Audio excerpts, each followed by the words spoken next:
அதிகாரத்தில் பங்கு என்கின்ற கோரிக்கை விளிம்பு நிலையில் மக்களின் இயல்பான குரல்தான் என விசிக தலைவர் திருமாவளவன் தெரிவித்துள்ளார். திருச்சியில் விசிக தலைவர் தோல் திருமாவளவன் செய்தியாளர்களை சந்தித்தார். அப்போது பேசிய அவர், விசிக நடத்தும் மது ஒழிப்பு மாநாடு சமூக பொறுப்பை உணர்த்து நடத்தப்படும் மாநாடு, தேர்தல் அரசியலுக்கும் அதற்கும் தொடர்பில்லை என்று கூறியுள்ளார்.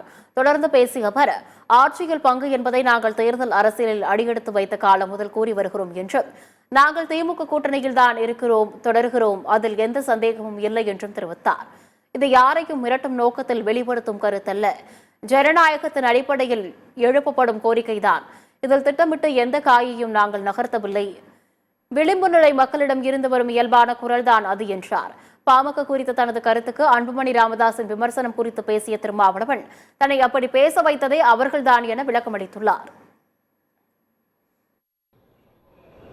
இந்த மாநாடு ஏற்கனவே நான் குறிப்பிட்டதைப் போல தேர்தல் அரசியலோடு தொடர்பில்லாத ஒரு சமூக பொறுப்பை உணர்ந்து முன்னெடுக்கிற ஒரு மாநாடு. தேர்தல் அரசியல், கூட்டணி அரசியல் என்று இந்த பிரச்சனையை திசை திருப்புகிறார்கள், திரித்து பேசுகிறார்கள். இது உள்ளபடியே வேதனை அளிக்கிறது.